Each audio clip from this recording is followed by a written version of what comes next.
버텨야 해. 흙을 발랐다고 해서 내가 흙이 되지 않아. 언젠가 비가 오면 흙은 안겨 내려가고 내 모습이 드러나는 날이 올 거야. 붉은 댕기 아씨가 고난과 역경을 이겨내고 행복을 찾아가는 감동적인 이야기 지금부터 시작합니다. 조선 후기 굽이치는 강줄기가 마을을 감싸 안고 뒤로는 험준한 산세가 병풍처럼 둘러진 어느 고을. 이곳엔 백성들의 존경을 한 몸에 받던 서대감이 살고 있었습니다. 서대감은 청렴하기로 이름난 선비였습니다. 그의 곳간은 늘 비어 있었으나 그의 마음엔 백성의 근심이 가득 찼습니다. 남들이 곡식을 불려 이자를 챙길 때 그는 자신의 녹봉을 털어 굶주린 이에게 죽 한 그릇을 내밀었습니다. 부당한 세금 앞에서는 벼락 같은 호통으로 관할을 흔들던 사람이었지요. 하지만 빛이 밝으면 그림자도 깊은 법. 그 고을에는 홍참판이라는 자가 있었습니다. 겉으로는 허허실실 인자한 미소를 지었으나 그 속은 시커멓게 탄 숫덩이보다 더한 탐욕으로 가득했습니다. 흉년이 들어 백성의 논바닥이 거북등처럼 갈라질 때 홍참판의 비밀 창고에는 곡식과 은전이 가득 찼습니다. 서대감은 그 비리의 단서를 잡았습니다. 썩은 뿌리를 도려내려 했던 것이지요. 그러나 그것이 화근이었습니다. 홍참판은 뱀처럼 교활했습니다. 서대감이 증거를 내밀기도 전에 그는 이미 서대감의 목을 조를 올가미를 준비하고 있었습니다. 달빛마저 구름 뒤로 숨어버린 어느 칠흑 같은 밤이었습니다. 평온하던 서대감의 댁에 불길한 예감이 스며들었습니다. 갑작스레 대문이 쾅 소리를 내며 관군들이 들이닥쳤습니다. 정적을 깨며 대문 부서지는 소리와 영모다 라는 외침이 마당을 가득 채웠습니다. 서대감은 버선발로 뛰어나왔습니다.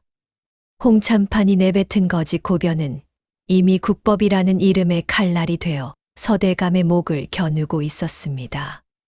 서대감이 소리쳤습니다. 이 무슨 무도한 짓이냐. 내가 영모라니 하늘이 알고 땅이 아는 일이다. 하지만 관군대장은 차갑게 말했습니다. 닥쳐라. 영모의 증거가 이미 나왔거늘 어찌 발뺌하려 드느냐. 안채 기둥 뒤 7살 은화 아씨가 떨고 있었습니다. 붉은 댕기가 유난히도 고왔던 아이. 오늘따라 어머니가 정성스레 입혀준 옥색 저고리는 달빛 아래 처연하게 빛났습니다. 아이는 무엇이 잘못된 것인지도 모른 채 그저 아버지를 끌고 가는 사내들의 거친 손길에 숨을 죽이고 눈물만 흘릴 뿐이었습니다. 그때였습니다. 마당 한 구석 헛간 옆에서 이 모든 광경을 지켜보던 한 사내가 있었습니다. 평생을 서대감 댁에서 허리 한 번 제대로 펴지 못하고 일만 하던 머슴 만석이었습니다. 그는 글도 모르는 무식쟁이였고 그저 흙을 파고 나무를 하는 것밖에 모르는 사내였습니다. 하지만 만석은 보았습니다. 홍참판의 수하들이 아씨를 찾으려 안채로 향하는 것을 말입니다. 역적의 자식은 뿌리를 뽑아야 한다는 그 잔인한 명령을 실행하려는 그들의 눈빛을 보았습니다.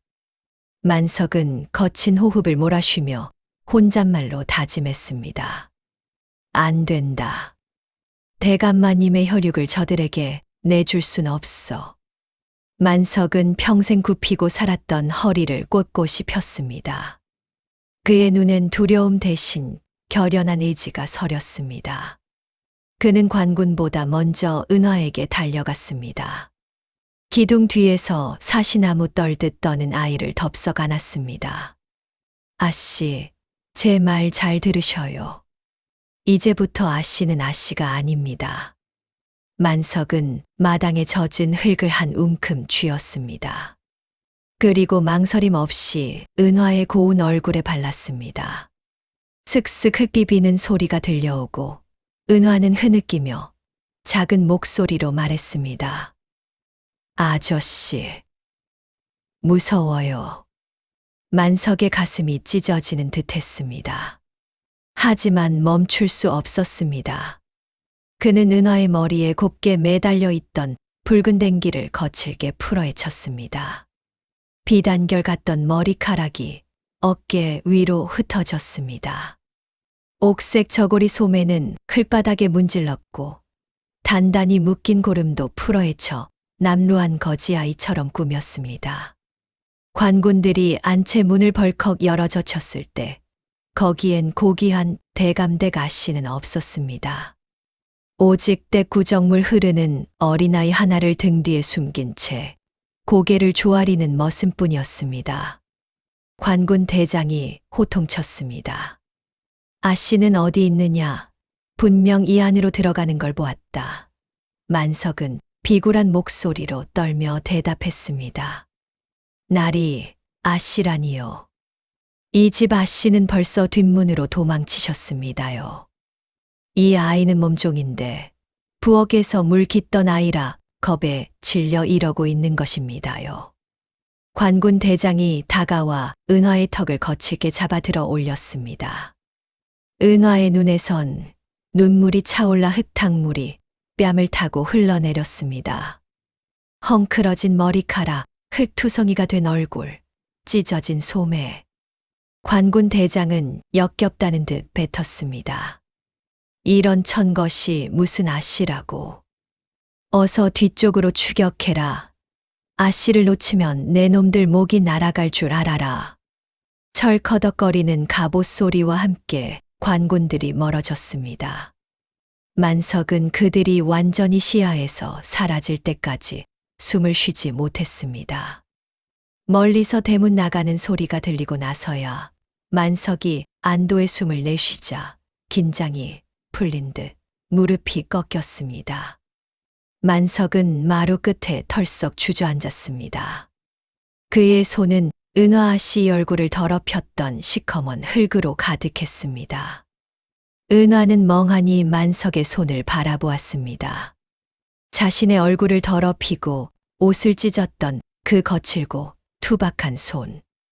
그 손이 방금 자신을 죽음의 문턱에서 끄집어냈다는 사실을 7살 아이는 본능적으로 깨달았습니다.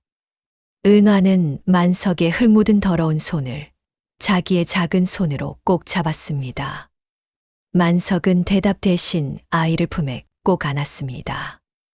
이제 더 이상 아씨라 부를 수 없지만 자신의 목숨을 바쳐 지켜야 할 새로운 목숨이었습니다. 그날 밤 은화는 2번 태어났습니다.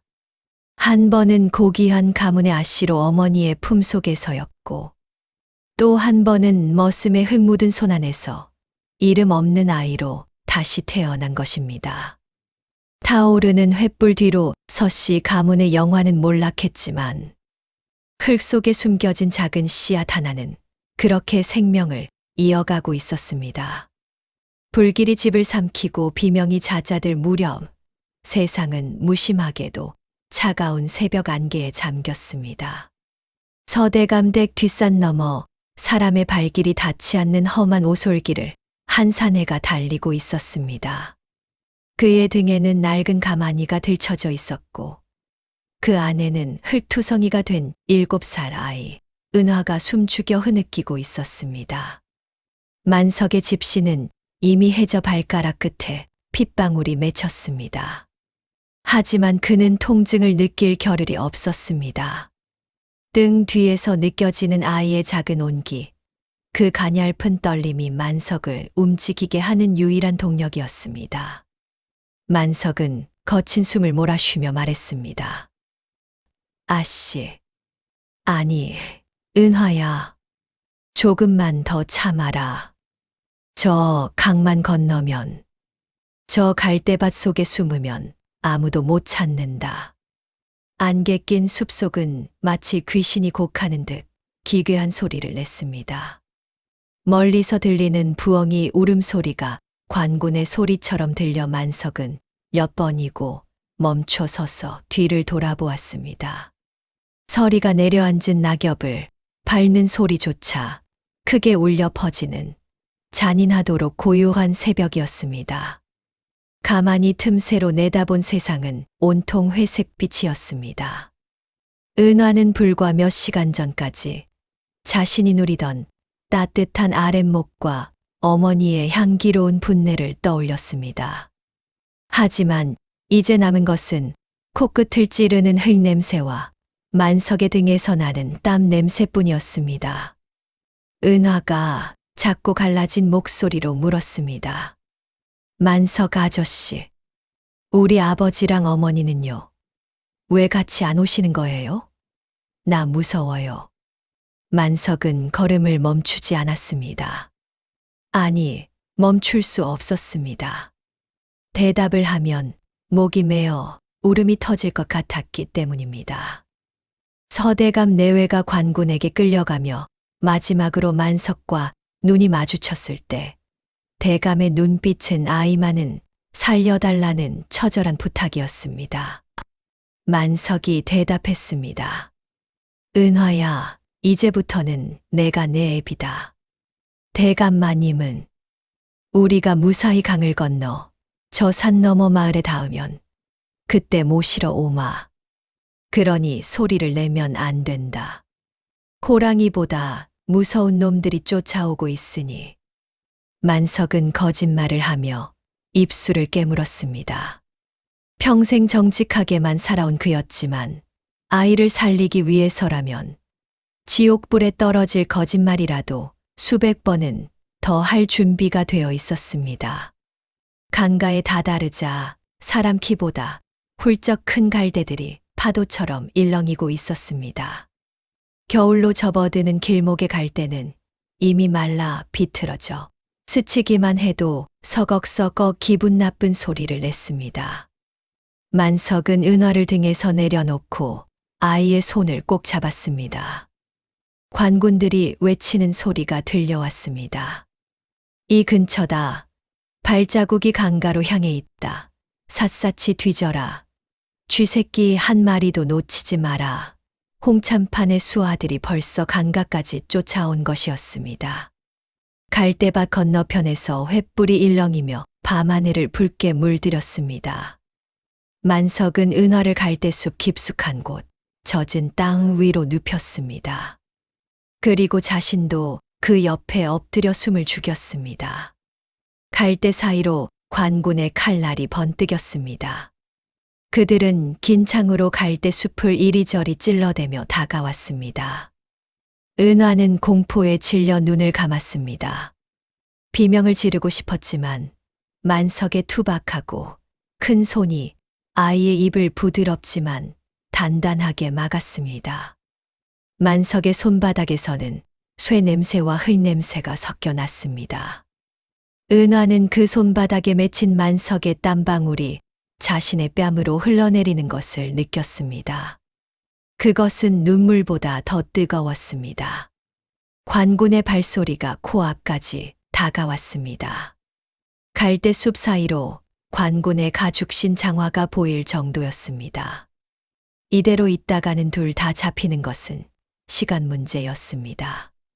만석은 결단했습니다. 그는 은화의 귓가에 입술을 바짝 대고 아주 낮게 속삭였습니다. 은화야, 여기서 절대로 움직이면 안 된다. 내가 저놈들을 유인할 테니 발소리가 멀어지면 저기 보이는 큰 바위 뒤로 기어가거라. 알겠느냐? 은화는 눈물을 흘리며 도리질 쳤습니다. 싫어요. 아저씨 가지 마세요. 무서워요. 만석은 은화의 젖은 뺨을 한 번 쓸어내렸습니다. 만석은 품 안에서 은화의 붉은 댕기를 꺼냈습니다. 그리고 일부러 갈대 끝에 걸어두었습니다. 만석은 반대 방향으로 거칠게 뛰기 시작했습니다. 갈대를 휘저으며 일부러 큰 소리를 냈습니다. 이놈들아, 나 여기 있다. 만석의 외침에 관군 대장이 소리쳤습니다. 저기다. 저놈이 아이를 데리고 도망친다. 잡아라. 횃불들이 일제히 만석이 달려가는 방향으로 쏠렸습니다. 말발굽 소리와 고함 소리가 은화가 숨어 있는 곳에서 점점 멀어져 갔습니다. 은화는 차가운 흙바닥에 엎드린 채 멀어지는 만석의 뒷모습을 보았습니다. 어둠 속에서 거칠게 흔들리던 갈대들이 만석의 뒷모습을 삼켜버렸습니다. 한참이 지났을까? 사방이 다시 고요해졌습니다. 오직 강물 흐르는 소리와 바람에 서걱거리는 갈대 소리뿐이었습니다. 은화는 만석이 시킨 대로 기어서 큰 바위 뒤로 숨었습니다. 무릎이 까지고 손톱 밑에 흙이 박혔지만 아픈 줄도 몰랐습니다. 아이는 바위 틈에 몸을 웅크리고 앉아 하늘을 보았습니다. 구름이 거친 자리엔 새벽별 하나가 외롭게 빛나고 있었습니다. 아버지가 가르쳐 주셨던 길 잃은 나그네의 길잡이가 되어준다는 북극성이었습니다. 은화가 혼잣말로 중얼거렸습니다. 아저씨, 꼭 오셔야 해요. 저 별 보고 기다릴게요. 은화는 만석이 자신의 얼굴에 발라주었던 흙을 만져보았습니다. 이제는 말라붙어 버석거리는 그 흙이 마치 만석의 단단한 피부처럼 자신을 지켜주고 있는 것 같았습니다. 동쪽 하늘이 서서히 붉게 물들기 시작했습니다. 태양은 어김없이 떠오르지만 어제와는 전혀 다른 세상이 은화를 기다리고 있었습니다. 만석은 돌아올 수 있을까요? 아니면 은화는 이제 스스로 이 험한 세상을 헤쳐나가야 하는 것일까요? 어둠이 거치는 갈대밭 한가운데 흙 묻은 얼굴의 아이가 태양을 향해 고개를 들었습니다. 그것은 한 가문의 몰락이 아닌 새로운 생명력이 싹 트는 서막이었습니다. 갈대밭의 서늘한 기운이 가시기도 전 동이 텄습니다. 하지만 은화가 기다리던 만석의 발소리는 들리지 않았습니다. 안개가 거친 강가에는 오직 부러진 갈대들과 군마의 말발굽 자국만이 어지럽게 널려 있을 뿐이었습니다. 7살 은화는 본능적으로 깨달았습니다. 자신을 지켜주던 그 투박한 손길이 이제는 닿을 수 없는 곳으로 멀어졌다는 사실을요. 아이는 만석이 유인책으로 걸어두었던 붉은 댕기를 찾아 헤맸지만 그 고운 비단 조각은 이미 관군의 발길질에 채여 강물 속으로 사라진 지 오래였습니다. 은화가 울음을 삼키며 말했습니다. 아저씨, 꼭 오신다고 했잖아요. 저기 별 보고 기다리라고 하셨잖아요. 은화는 만석이 가르쳐준 방향을 향해 걷기 시작했습니다. 신발은 이미 진흙탕에 빠져 잃어버린 지 오래였고 맨발 바닥에는 날카로운 돌멩이와 가시덩굴이 박혔습니다. 하지만 아이는 멈출 수 없었습니다. 멈추는 순간 다시는 그 누구도 만날 수 없을 것 같은 공포가 발목을 잡았기 때문입니다. 며칠을 걸었을까? 은화가 도착한 곳은 성화 마을의 외곽. 무너진 성벽 아래 자리 잡은 허름한 거지굴이었습니다. 번듯한 기와집에서 자란 아씨에게 이곳은 지옥보다 더 낯설고 무서운 풍경이었습니다. 거지굴에는 버려진 아이들과 갈 곳 없는 노인들이 짐승처럼 엉켜 살고 있었습니다. 그곳의 우두머리는 작도라 불리는 험악한 사내였습니다. 떼꾸정물 흐르는 아이 하나가 나타나자 작두의 눈이 번뜩였습니다. 작두가 갈에 끓는 목소리로 물었습니다. 웬 계집애냐? 몰골을 보니 어디서 굴러먹다 온 모양인데. 야, 이리 와봐. 은화는 뒷걸음질 쳤습니다. 하지만 만석이 얼굴에 발라준 흙이 이제는 은화의 보호막이 되어 주었습니다.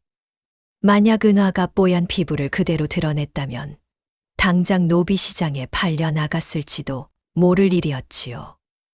은화는 목소리를 죽이며 대답했습니다. 오빠를 잃어버렸어요. 오빠가 여기서 기다리라고 했어요. 은화는 만석을 오빠라 칭하며 몸을 웅크렸습니다. 작두는 코웃음을 치며 은화의 가슴팍을 밀쳤습니다. 오빠고 뭐고 여기서 얻어먹으려면 밥값은 해야 한다. 내일부터 장터에 나가서 구걸해와. 한 푼이라도 못 얻고 빈손으로 오면 그날은 국물도 없다 알았냐? 은화는 차가운 가마니 바닥에 몸을 눕혔습니다. 천장 틈새로 보이는 달빛이 며칠 전 아버지를 끌고 가던 횃불처럼 느껴져 잠을 이룰 수 없었습니다. 배에선 천둥 소리가 났고 목은 타들어갔습니다. 하지만 은화는 울지 않았습니다. 만석이 발라준 그 흙의 감촉이 뺨에 남아있는 한 자신은 죽지 않겠다고 다짐하고 또 다짐했습니다. 다음 날부터 은화는 장터의 흙강아지가 되었습니다. 얼굴에 흙을 덧바르고 누더기를 걸친 채 사람들의 발치에서 엎드렸습니다. 은화는 작은 목소리로 구걸했습니다. 한 푼만 줍쇼. 고귀한 대감대 가시였던 은화에게 장터 사람들의 멸시는 칼날보다 아팠습니다. 어떤 이는 더럽다며 침을 뱉었고 어떤 이는 아이를 밀쳐냈습니다. 하지만 은화는 악착같이 버텼습니다. 시장 상인들이 던져주는 쉰 밥덩이 하나를 얻기 위해 머리를 조아렸고 남들이 먹다 남은 국밥 그릇을 핥았습니다. 그러던 어느 날 장터 한복판에서 관군들의 방이 붙었습니다. 역적 서대감의 여식, 은화를 찾는 자에게 포상금을 내린다는 내용이었습니다. 방 근처에는 은화의 얼굴을 그린 초상화가 붙어 있었습니다. 상인들이 수근거렸습니다. 쯔쯔, 저 예쁜 아씨가 어디로 갔을꼬?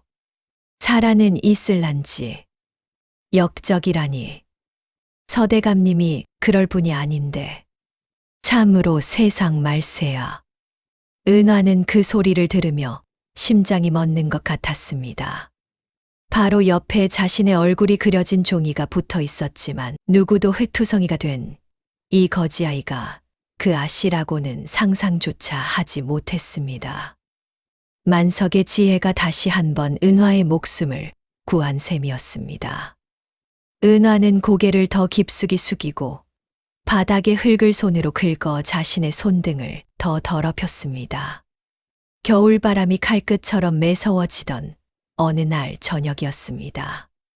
은화는 구걸에서 얻은 엽전 몇 푼을 작두에게 바치고 남은 마른 떡 조각을 품에 안고 구석에 앉았습니다.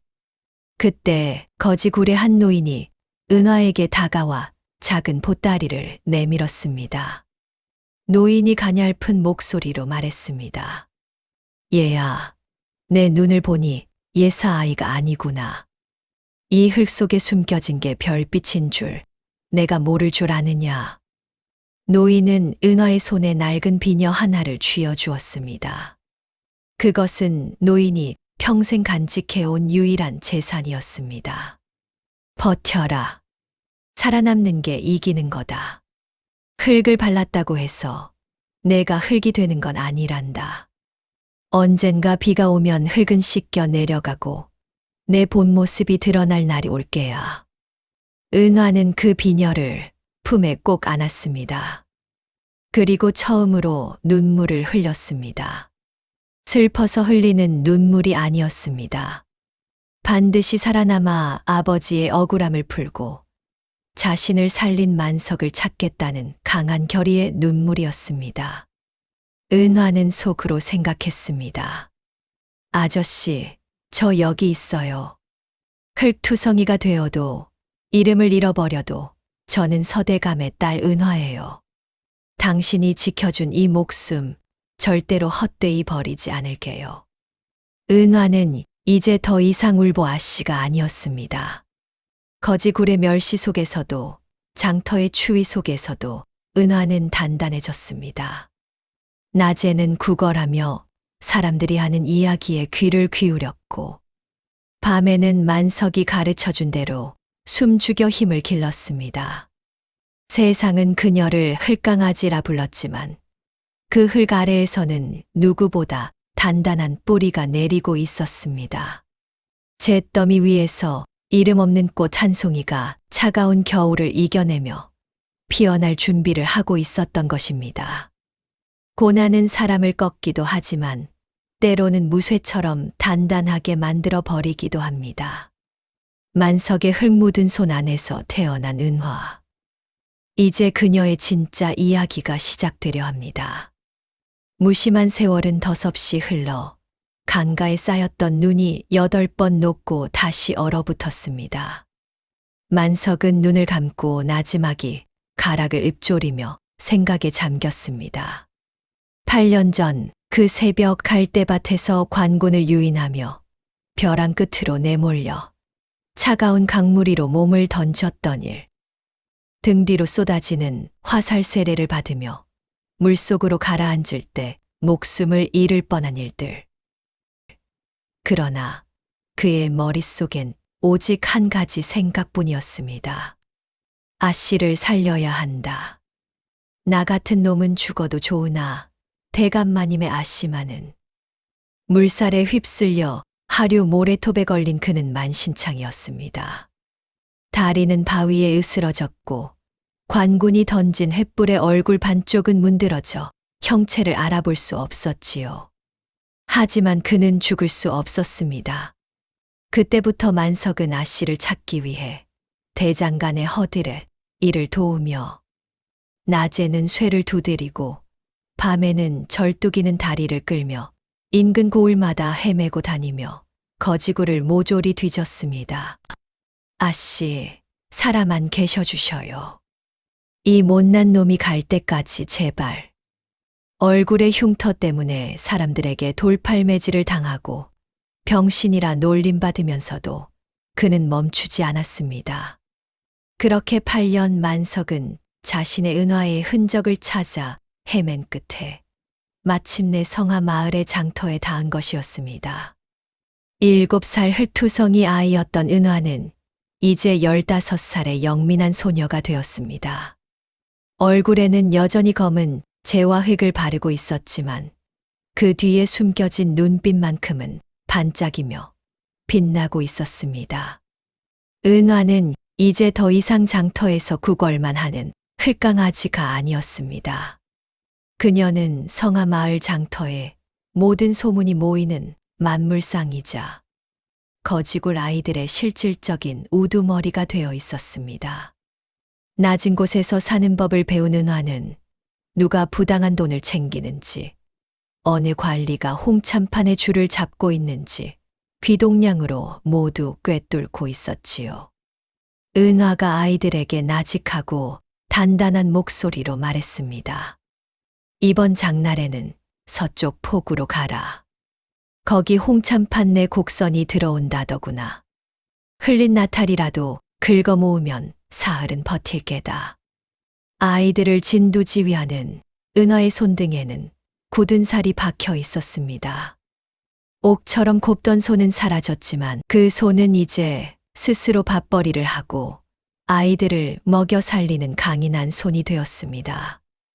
은화는 매일 밤 잠들기 전 품속에 숨겨둔 낡은 빗을 꺼내며 다짐했습니다. 아버지를 죽음으로 몰아넣은 자들의 이름과 자신을 살리고 사라진 만석의 얼굴을 단 한순간도 잊지 않겠노라고 말입니다. 그러던 어느 날이었습니다. 평소와 다름없이 집신 한 켤레를 얻기 위해 시장 귀퉁이를 서성이던 은화의 귀에 낯익은 가락이 들려왔습니다. 그것은 노래라기보다 나직한 흥얼거림에 가까웠습니다. 은화는 그 자리에 얼어붙었습니다. 그 가락은 어린 시절 잠이 오지 않던 밤에 만석이 툇마루 아래서 나무를 깎으며 부르던 가락이었습니다. 가락도 맞지 않고 투박하기 그지없었지만 은화의 심장은 미친 듯이 뛰기 시작했습니다. 은화는 속으로 생각했습니다. 이 가락은 만석 아저씨야. 틀림없어. 세상에 이 노래를 저렇게 슬프게 부를 사람은 아저씨뿐이야. 은화는 가락 소리를 따라 미친 듯이 달렸습니다. 사람들을 해치고 짐바구니를 밀치며 나아갔습니다. 저 멀리 시장 끝자락 대장간 앞에서 불을 지피는 한 사내의 뒷모습이 보였습니다. 굽은 등, 넓은 어깨, 그리고 절뚝이는 왼쪽 다리. 은화의 목소리가 떨려왔습니다. 아, 아저씨. 사내가 멈칫하며 고개를 돌렸습니다. 그러나 은화의 기대는 이내 무참히 깨졌습니다. 사내의 얼굴은 화상으로 일그러져 있었고, 은화가 기억하던 만석의 선한 눈매와는 전혀 딴판이었습니다. 왜 그러냐 아이야. 배가 고프면 저쪽 식당가에나 가보거라. 은화는 허탈감에 주저앉았습니다. 하지만 그때였습니다. 사내가 풀무지를 멈추고 땀을 닦기 위해 수건을 꺼낼 때 그의 허리춤에 묶인 무언가가 은화의 눈에 들어왔습니다. 그것은 흙에 절고 때가 묻어 알아보기 힘들었지만 분명 8년 전 갈대밭에서 잃어버렸던 은화의 붉은 댕기 조각이었습니다. 은화는 심장을 진정시키며 다시 일어섰습니다. 사내는 만석이 아닐지도 모릅니다. 하지만 만석이어야만 했습니다. 얼굴이 변하고 다리를 전다고 해도 그 댕기를 품고 있는 사람은 만석이밖에 없을 테니까요. 은화는 그날 밤부터 대장간 주위를 맴돌기 시작했습니다. 깊은 밤 장터에 불이 꺼지고 대장간의 화덕만이 붉은 눈을 부라리고 있을 때 은화는 조심스럽게 안으로 스며들었습니다. 사내는 화덕 옆에 기댄 채 술병을 쥐고 잠들어 있었습니다. 은화가 속삭이듯 말했습니다. 아저씨, 은화예요. 클발은 밤에 저를 안고 뛰셨던 서대감 댁딸 은화예요.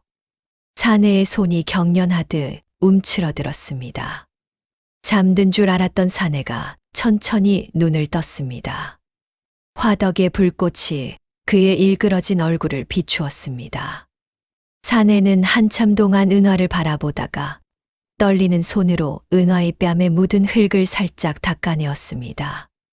사내가 쉰 목소리로 물었습니다. 아씨, 아씨이십니까? 정말로 아씨가 살아계셨던 것입니까? 만석이었습니다. 그는 갈대밭에서 관군을 유인하다 벼랑 아래로 떨어졌고 기적적으로 목숨은 건졌으나 화상을 입고 다리를 절게 된 것이었습니다. 그는 은화가 죽었다고 생각하면서도 언젠가 만날지 모른다는 신락 같은 희망으로 아씨의 댕기를 품고 이고을 저고을을 떠돌며 대장장이로 살아왔던 것입니다. 두 사람은 어두운 대장간 구석에서 서로를 붙잡고 오열했습니다. 만석은 은화의 거칠어진 손을 보며 가슴을 쳤고 은화는 만석의 망가진 얼굴을 어루만지며 눈물을 흘렸습니다. 신분도 나이도 상관없었습니다. 그들은 죽음의 문턱을 함께 넘은 혈육보다 진한 인연이었습니다. 만석이 울먹였습니다. 송구합니다. 아씨. 대감마님을 지키지 못하고 아씨를 이런 거지굴에서 자라게 했습니다. 이놈이 죽일 놈입니다. 아니에요, 아저씨. 아저씨가 제 얼굴에 발라준 그 흙이 저를 살렸어요. 그 흙 덕분에 저는 세상을 보았고 원수들의 이름을 기억할 수 있었어요. 이제 울지 마세요. 우리 이제 다시 만났잖아요. 은화는 품 안에서 소중히 간직해온 낡은 빗을 꺼내 만석의 손에 쥐어주었습니다. 8년 전 만석이 직접 깎아 선물했던 이제는 다 부러지고 닳아버린 나무 빗이었습니다. 이 보잘것없는 것을 여태 품고 계셨단 말입니까? 만석의 통곡은 대장간의 정막을 깨뜨렸습니다. 또한 은화는 만석의 뒤틀린 왼쪽 다리에 새겨진 흉측한 칼자국을 보게 되었습니다. 그것은 갈대밭에서 자신을 대신해 관군의 창날을 온몸으로 받아냈던 희생의 흉터였습니다. 그 모습에 은화의 마음이 찢겨져 나가는 것 같았습니다. 은화의 눈물로 얼굴에 묻힌 흙이 씻겨 내려가기 시작했습니다. 8년 만에 드러난 은화의 살결은 달빛 아래 옥처럼 빛났습니다. 하지만 그 부드러운 얼굴과는 대조적으로 그녀의 말은 서리빨처럼 차갑고 날카로웠습니다. 아저씨, 저들에게 복수하고 싶어요. 아버지를 역적으로 몰고 아저씨를 이렇게 만든 홍참판에게 우리가 받은 고통을 돌려주고 싶어요. 도와주세요. 만석은 은화의 눈에서 예전의 나약한 아씨가 아닌 가문의 복수를 짊어진 여장부의 기계를 보았습니다. 그는 묵묵히 고개를 끄덕이며 화덕 속에 있던 갓재련된 칼날을 꺼냈습니다. 그날 밤 이후 대장장이와 거지, 소녀의 은밀한 복수가 시작되었습니다. 만석은 밤마다 무기를 단련했고 은화는 장터의 아이들을 이용해 홍참판 가문의 비밀 장부와 은전의 흐름을 파악했습니다. 홍참판은 꿈에도 몰랐을 것입니다. 자신이 하찮게 여기던 사람들이 모여 자신의 목을 겨눌 거대한 산사태가 되고 있다는 사실을요. 은화는 다시 얼굴에 검은 흙을 발랐습니다. 하지만 이번엔 숨기 위해서가 아니었습니다. 적의 심장부로 더 깊숙이 파고들기 위한 가장 완벽한 위장이었습니다. 은화는 나직이 입조렸습니다. 기다려라, 홍참판. 당신이 망가뜨린 우리 가문, 내가 어떻게 복수하는지, 당신의 화려한 기와집을 어떻게 무너뜨리는지 똑똑히 보여줄게. 새벽 하늘에 붉은 해가 떠올랐습니다. 그것은 피의 복수를 알리는 신호탄이자 흙 속에 묻혔던 진실이 태양 아래 드러날 시간이 다가오고 있음을 알리는 서광이었습니다. 복수는 칼로만 하는 것이 아니었습니다. 15살 은화는 이제 성하마을의 가장 낮은 곳을 지배하는 그림자 여왕이었습니다. 장터의 엿장수, 주막의 식모, 그리고 관아의 마당을 쓰는 하인들까지 은화가 거지굴에서 나누어준 밥 한 덩이에 목숨을 빚진 이들이 은화의 눈과 귀가 되어 주었습니다. 홍참판은 여전히 기세등등했습니다. 그는 서대감을 영모로 몰아 제거한 뒤 고을의 곡식 유통권을 독점하며 백성들의 고혈을 짜내고 있었습니다. 하지만 그는 알지 못했습니다. 자신이 마시는 술 한 잔의 출처와 매달 한양으로 보내는 뇌물의 규모를 이미 한 거지 소녀가 손바닥 보듯 읽고 있다는 사실을요. 은화가 나직하게 말했습니다. 칠보가 홍참판 댁 넷째 첩이 보석을 사러 장터에 나온다더구나. 그 여자가 가장 좋아하는 비취가락지에 대해 정보를 흘려라. 그리고 만석 아저씨 준비한 물건을 내놓을 때가 되었습니다. 만석이 단호하게 대답했습니다. 걱정 마십시오, 아씨. 겉보기엔 그럴듯하나 속은 썩어 문드러진 홍참판의 성체를 무너뜨릴 쐐기를 준비해 두었습니다. 은화의 계획은 정교했습니다. 만석은 대장장이 기술을 이용해 홍참판이 그토록 탐내던 전설의 복검, 칠성검의 가짜를 완벽하게 재현해냈습니다. 외양은 눈이 부실 정도로 화려했으나 칼날에 부서지기 쉬운 무른 쇠로 만든 것이었지요. 은화는 이 복검이 한양의 권세가에게 바쳐질 진상품인 것처럼 소문을 냈습니다. 탐욕의 눈이 먼 홍참판은 이 소문을 듣자마자 눈을 번뜩였습니다. 뭐라, 그 귀한 검이 이 고을에 들어왔다고? 내 손에 넣어야겠다. 그것만 있으면 대감자리도 내 것이나 다름없어. 은화는 직접 홍참판의 저택 근처에서 숨죽이며 잠입할 기회를 노리고 있었습니다.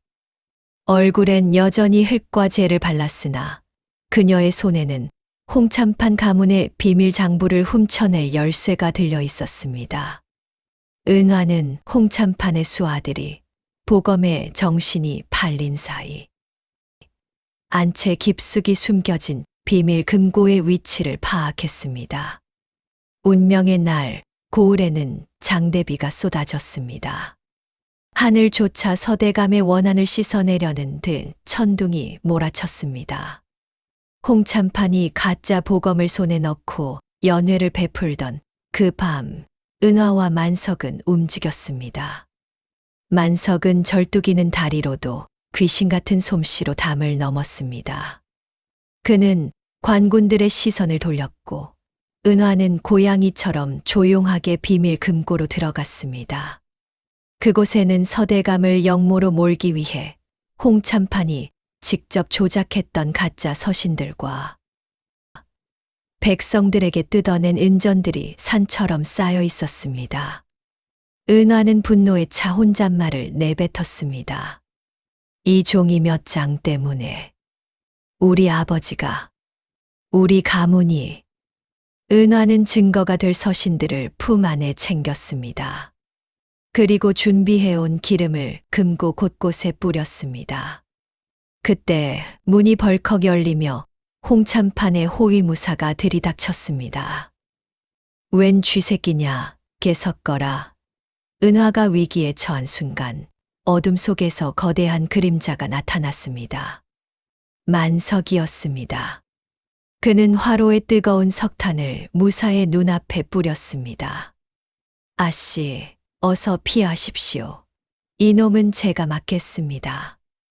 은화가 금고를 빠져나와 신호를 보내자 대장간에서 준비했던 폭죽과 기름통이 터지며 홍참판의 저택은 순식간에 화염에 휩싸였습니다. 빗줄기도 그 기세를 막지 못했습니다. 연회장에서 보검을 자랑하던 홍참판은 혼비백산하여 뛰어나왔습니다. 불을 꺼라.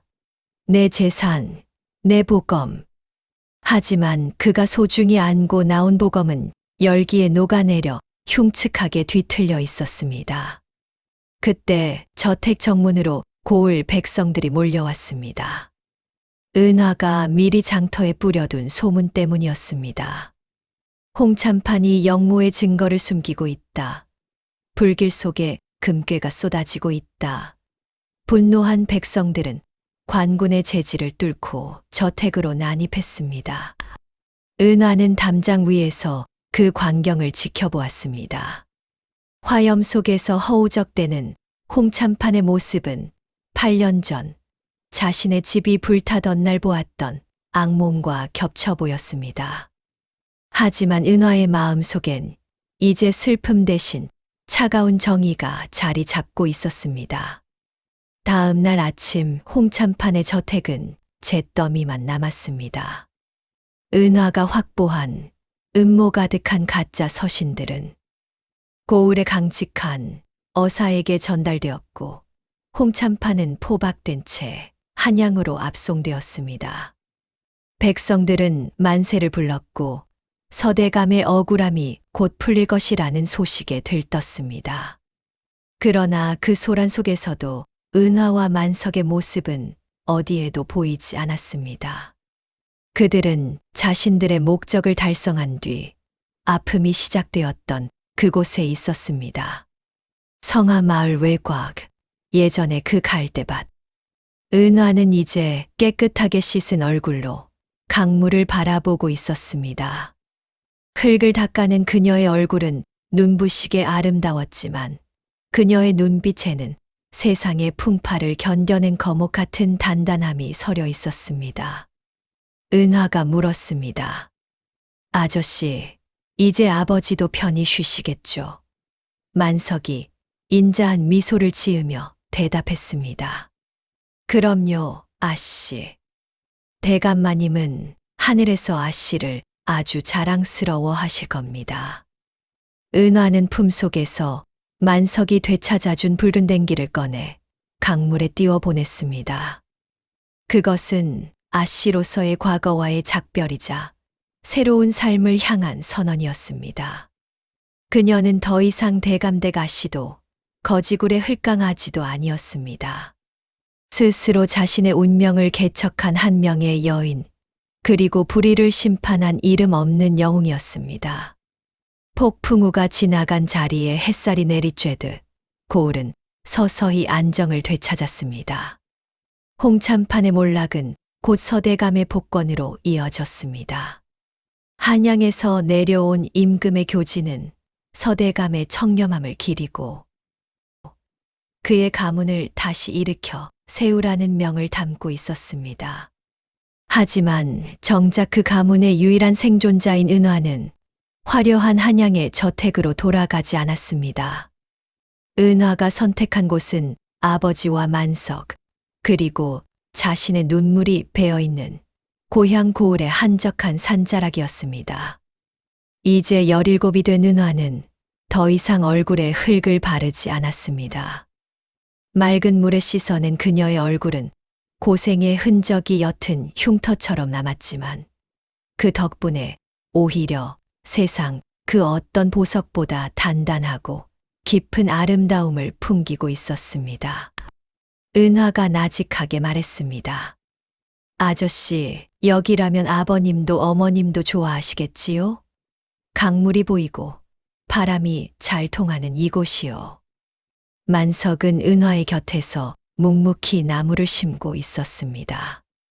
비록 다리는 여전히 절뚝거리고 얼굴의 흉터는 지워지지 않았지만 그의 눈빛만큼은 8년 전 그날 밤처럼 따뜻했습니다.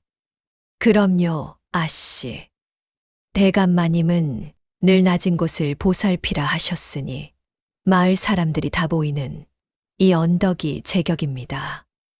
은화는 나라에서 내린 보상금과 가문의 재산을 들고 호의호식하는 대신 작은 서당을 지었습니다. 작은 서당의 이름은 토연제, 흙 속에서 피어난 연꽃이라는 뜻이었습니다. 그곳은 양반의 자제들이 아닌 장터의 거지 아이들, 부모를 잃은 고아들, 그리고 글을 배우고 싶어도 배울 수 없었던 천민들을 위한 서당이었습니다. 은화가 아이들에게 글을 가르치며 말했습니다. 자, 보아라. 이 글자는 흙토자다. 우리가 딛고 서 있는 이 땅이자 너희를 살리고 나를 살린 가장 귀한 이름이란다. 흙은 거짓말을 하지 않는다. 정성을 들인 만큼 싹을 틔우고 아무리 짓밟혀도 결코 사라지지 않지. 아이들은 초롱초롱한 눈망울로 은화의 목소리에 귀를 기울였습니다.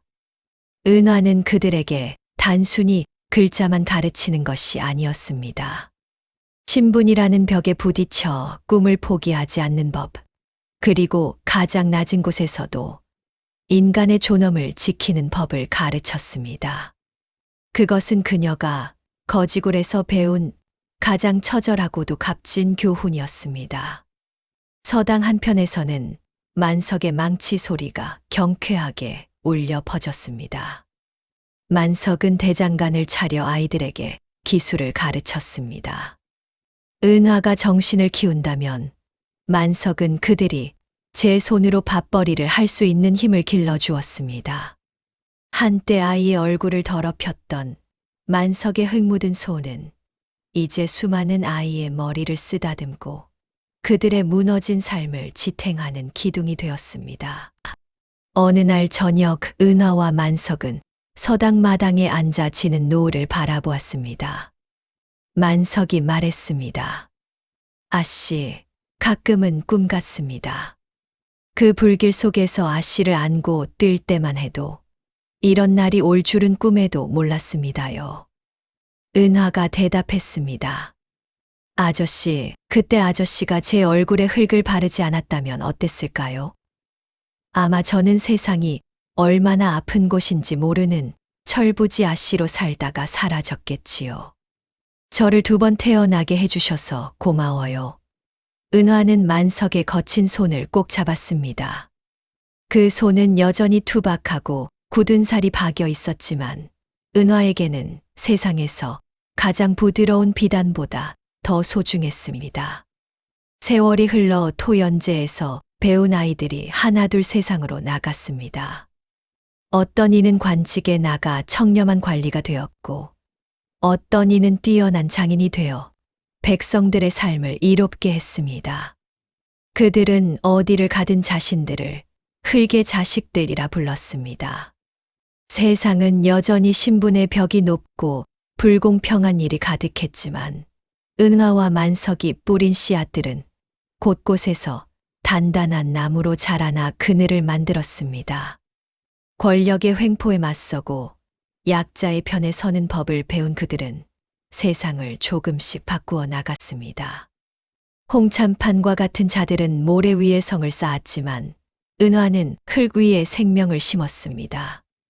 모래성은 파도 한 번에 무너지지만 흙 위에 뿌리 내린 나무는 폭풍이 올수록 더 깊이 뿌리를 내리는 법이니까요. 깊어가는 가을밤, 은화는 서당 뒤편 부모님의 가묘 앞에 섰습니다.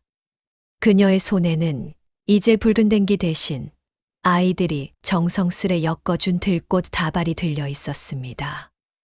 은화가 미소 지으며 말했습니다. 아버지, 어머니, 이제 저는 더 이상 아씨가 아니어도 행복합니다. 흙 묻은 얼굴로 웃는 이 아이들의 미소가 제게는 가장 큰 기쁨입니다. 바람이 불어와 은화의 머릿결을 스쳤습니다.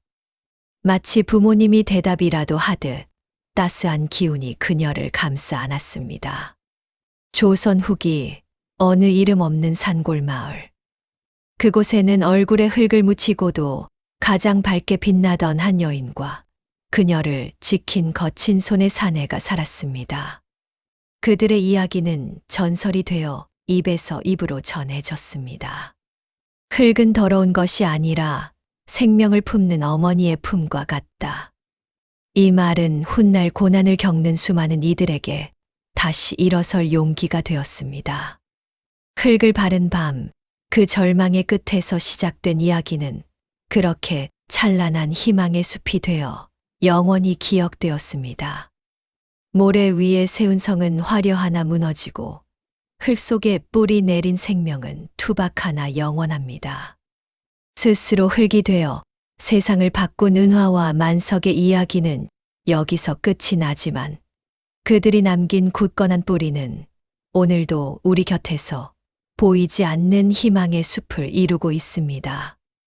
오늘의 이야기가 어떠셨나요? 이 이야기가 여러분들께 재미있었으면 좋겠습니다. 오늘 이야기가 좋으셨다면 구독과 좋아요 부탁드립니다. 다음에도 더욱 흥미진진하고 재미있는 이야기로 찾아뵙겠습니다. 시청해 주셔서 감사합니다. 지금 어디서 듣고 계시는지 댓글로 남겨주시면 건강과 행운이 그곳으로 전해지도록 기원하겠습니다.